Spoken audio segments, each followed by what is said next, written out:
Well, good afternoon, good people. Mark Holmes here, and as always, I want to say thank you all for watching, commenting, subscribing, and being part of the Joe Boo Sports Report. Without you guys, as well as you ladies, you know that this literally does not work. Hope everybody's having a great day. You know what? I'm not going to cry no more. I am not going to cry anymore.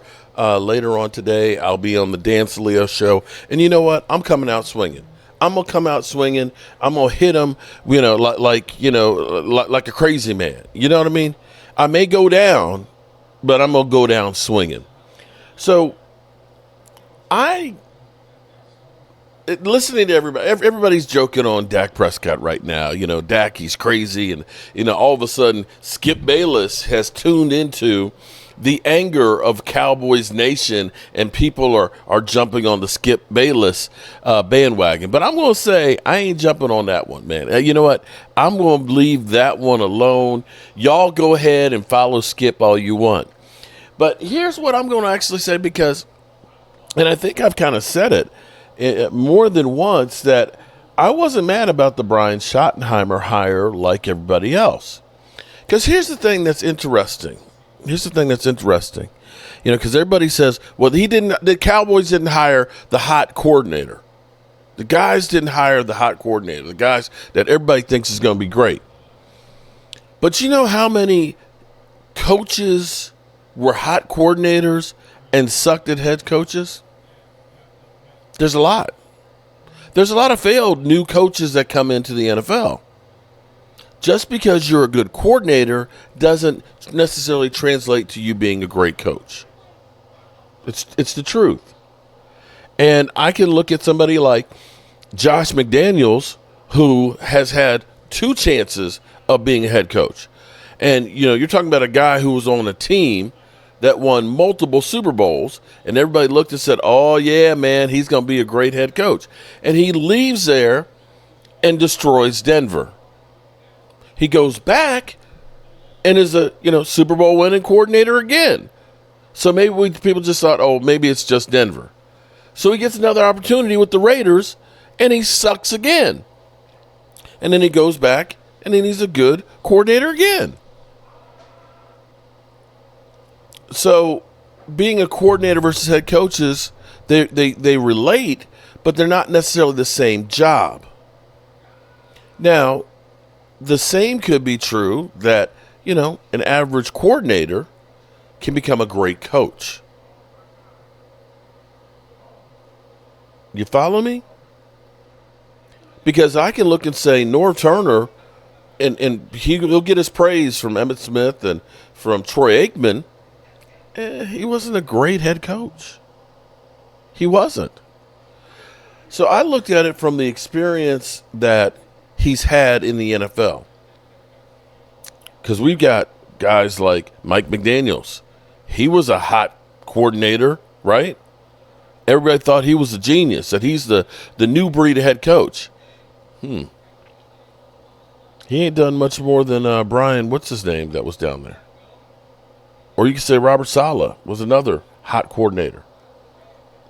He didn't do great with the Jets. So there's no guarantee that just because a guy is a good coordinator, he's going to become a great head coach. But I actually like what I hear from what he's talking about doing. And this is an article that was on Bleacher Report by Adam Wells. And I like this. I think I've said this to you guys. And I dare say some of y'all have been excited about the hires of coaches to go along with them. Even though the general consensus around the Dallas Cowboys' decision to hire Brian Schottenheimer as new head coach was one of confusion, people around the NFL think the move can pay off. Speaking to Athletics' Jeff Howe, one unnamed NFL executive described Schottenheimer as underrated because he has a vision for what he wants. Okay. He has the ability to be a better head coach than coordinator, the executive said. He's confident. He has a vision for who he wants to be and how he wants to play, and he'll be able to communicate that across the team. Cowboys owner Jerry Jones took a unique approach to his coaching situation to start the offseason. He waited a week after the regular season to end to announce Mike McCarthy would not be returning after the two sides were unable to agree to terms on a new contract. After very brief flirtation with Deion Sanders, Jones landed on Schottenheimer for the job. It's yet another instance of the Cowboys hiring from within, since Schottenheimer had spent the past 3 seasons working on Mike McCarthy's staff. Jones didn't help matters by the hire as big a risk as you can take he just screwed it up, made it worse. Schottenheimer does have 28 years of experience, including 25 in the NFL with 9 teams, and this will be the first time he's been head coach at any level. Given Schottenheimer's familiarity with the Cowboys and history of success with multiple teams, it wouldn't be a surprise if he was able to at least replicate some of what they did under McCarthy. Now, here's what I'm going to say. You've got more of a world view of the NFL from different angles and different perspectives. You're going to be able to feed off of those different things to enact some of the things that you like. For me, one of the things that I hated about Kellen Moore is we didn't always use the things that Dak Prescott was strongest about. When I listened to, let me play this. This, I think, is very, very important for you guys to hear, because this literally spoke to me. I heard this yesterday. This is going to be our new quarterbacks coach. Let's listen to this for a second. Staying with the quarterbacks, I mean, the different body types, different levels of experience, different skill sets. How do you kind of manage to, is it a big pie or a big stew pot that you have to do? What I've learned in this profession is there is not a single quarterback that is like another. They might have some similarities, but they all have their own unique thing. They all have their strengths. They all have their weaknesses that we're trying to bring up and make them into at least good or possibly great. So I'd say, we're able to put each quarterback, whether it's Emmett Thomas, Jacoby, Reevy, or any of the other guys, we're able to put them in the best situation to highlight their strengths and call the plays that we feel they're best at. And that is not just me putting those together. That's a group effort with the staff. And then it's also a little bit of, hey, it's a little bit of give and take with the quarterbacks. Like, hey, tell me what you're comfortable with. Tell me what you're not comfortable with, what you really love, what you feel confident with, and what you're not confident with. If they're not confident or the guys in that huddle aren't confident with the play, then we're throwing that play out. It's that simple. So we're going to play with their best attributes ahead and making sure we put them in the best spot possible. Oh, that was a better answer than my question. Staying with the quarterback. That was incredible. Now, let me get to something else here, because one of the knocks that I've always had with Kellen Moore and even Mike McCarthy is things that we do really, really well, we didn't do enough of. We always thought if they can't stop it, we're going to continue doing it until they can. Things that have worked out so well with Dak Prescott, hurry up offense, moving the pocket, bootlegging, play action. In order to do play action, you got to be able to run the football. And if you don't know what play action is, of course, it means basically you're in a formation that looks like a run, which means the linebackers, their intent, oh, Lordy, it's Philly. Look at this. Philly 500 calling me. What do you want, chump? I'm recording.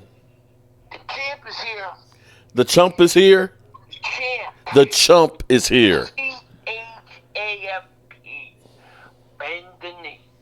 I ain't bending no knee, man. Bend the knee. You know my knees are so old they don't bend, man. Okay? You know what bad knees are. And I'm not getting knee pads and bending knees to any eagle. You know what? Fuck them birds. Fuck them birds. Kiss my ass. Okay? The biggest choker in the world, Dak Prescott. You couldn't win with Kellen Moore? Come on. Pathetic. That's what the champ thinks. I don't give a rat's ass what you think. Hold it, chump. Let me say to you, phone to phone, congratulations on an incredible season. You guys, On what? incredible season Incredible season of what? of football, Of doing what?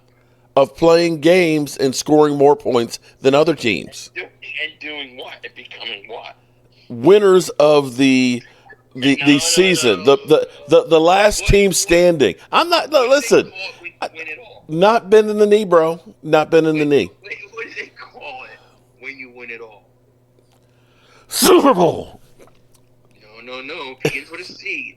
Huh? Nope. Begins with a C. Oh, yeah. I got a C for you. I got a C for you right now. I bet you do. C. I bet you do, and it's dripping right now. Yeah, that's about right. Yeah, I know Okay, it is. I was literally trying to do a video here, and I'm still recording this while you're on here. Yeah, of course, that's what I do. Okay, and if you Eagle fans think that I'm just gonna cower and just roll over and woe is me. No, I'm not. No, listen. I'm going to Dan Salio's show with with giving no Fs. I give no Fs. Okay. To the champs. I nope. I'm your champ. Yes, congratulations, chump. You are the world champion, okay? You are the world champion.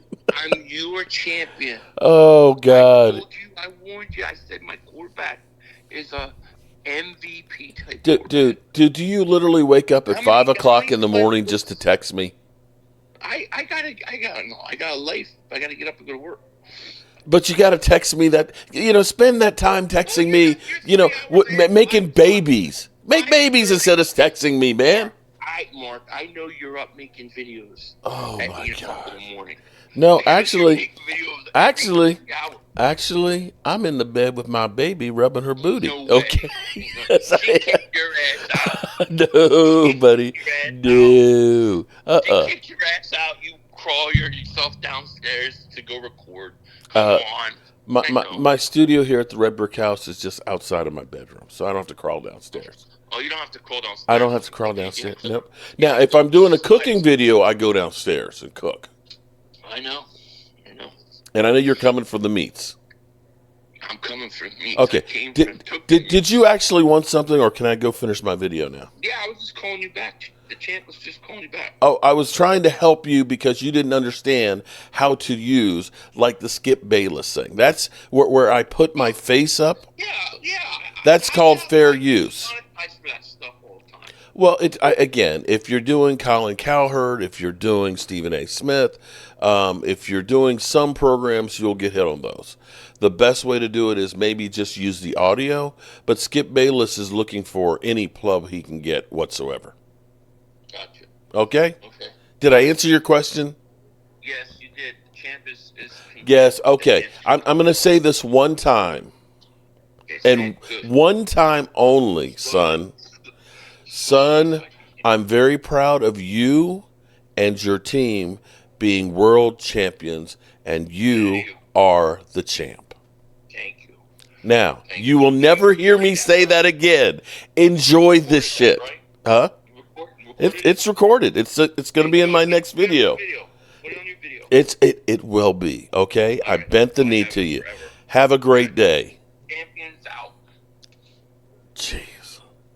You see what I deal with on a daily basis, guys. Seriously. I'm getting text messages from Philly 500. Literally, I wake up and here's a text message. I know he's 3 hours behind. He's getting up at 5, 6 o'clock in the morning just to freaking text me talking about being the freaking champ. Anyway, back to what I was saying, which is things that we do really, really well, we don't do, okay? Play action and a running game are a quarterback's best friend. We were good with saying, we'll just bring back Zeke. Or, we'll get Dalvin Cook, and maybe Rico will be it. We'll just do running back by committee because we're not really interested in running the football. So, listening to Dak where he's getting trashed, okay? Cowboys Nation, you're all getting all worked up about, him basically saying, we're not far away. Because what's amazing is how teams, like, you could say, if Washington said that last year, if Washington said, we're not that far away, we would have done what? We would have laughed at them. But yet here it was, they turned around, and all of a sudden, boom, they're in the NFC Championship game.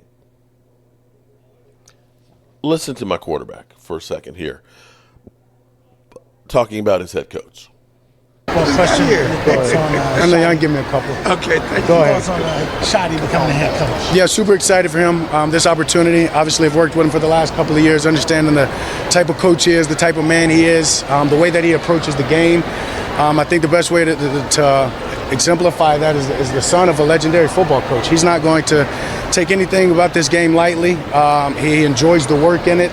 Kind of old-fashioned. I'm looking forward to the grind and some things that we're going to do and he's going to add, and excited for him. I know he's ready for it. He's been an assistant for a long time, and something else I admire is the way that he went on with the interviewing process. When you've been an assistant for 25 to 30 years, I know there's a quarterback coach, I know there's a receiver coach, a D coordinator, and a safety that you can call up without them thinking twice and they're going to come work for you. But for him to go through the due diligence of getting the guys in, interviewing them, and then taking it amongst the other guys that are there and making final decisions, I think speaks highly of his approach and the way that he's going to take care of things. We talked about you guys being able to have hard conversations with each other.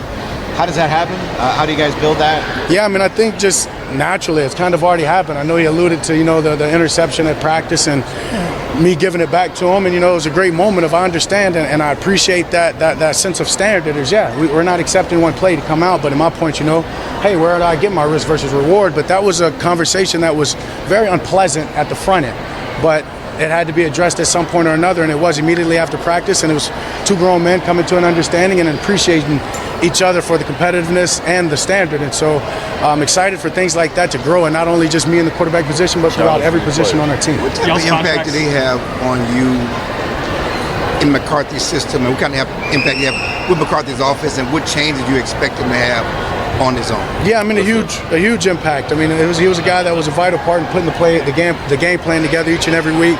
Obviously, McCarthy was the one making the calls at the end of the day, but he was a big part in the on-game process, which call was being made. Obviously, I was in the headsets the latter part of the year, so heard all of that. Very professional guy, as I said, is ready, earned it, and deserves every bit of this opportunity that he's getting. What do you expect to be different? And then honestly, I think he spoke on it in the press conference, right? And then following this year, we just got to get to running the ball, being a little bit more, consistent on that. And then from there, go back and look at the numbers. I've always enjoyed play action pass, so just being able to get back to that. But you got to start with the run game, and when you have that, the rest of the offense can open up.